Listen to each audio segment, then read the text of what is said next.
Uriah Heep, Revelations, the Uriah Heep Anthology. In the early 70s, Uriah Heep were the heavy rock band that was bottom of the first division, behind Zeppelin, Purple and Sabbath. The problem was that for a heavy rock band, they were just not that heavy. They tended to do lengthy pieces that were almost power ballads. They were a bit like a progressive rock band, but nowhere near as agile as Yes, or as far out as Pink Floyd.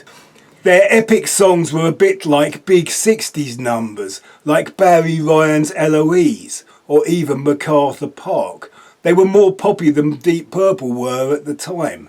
They were more like Deep Purple's 1960s output. What they lacked in heavy rock blues power, they made up for in melody.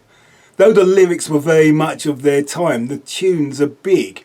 They had a great singer, but he sounded like an old-fashioned great singer and not like Ian Gillan or Robert Plant.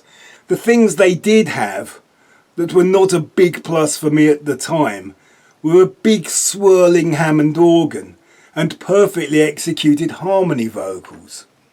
In my later years, I came to love the sound of the Hammond organ in rock bands, much preferring it to the synthesizers that took over from it.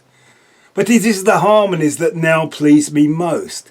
They were an influence on Queen. They come at you as solid stacks of high operatic layered voices, like vocal orchestral stabs. Uriah Heep were always out of favour with the music press, but their first 3 albums were quite popular. In advance of their 4th album, they released a song called Easy Living that is still one of my favourite heavy rock singles. It should have been a big hit, like Sabbath's Paranoid, Purple's Black Knight, Hawkwind's Silver Machine, or Alice Cooper's School's Out, but it wasn't. They were never again in the top tier. Drink and Drugs ended their classic lineup, though I think they still exist, though with only one original member, the guitarist. I got this CD in a bargain bin, and it has some great songs, all played and sung very well. All produced to the highest standards of the time. It would be a truly great compilation if it had contained Salisbury, the groundbreaking sidelong epic from their 2nd album.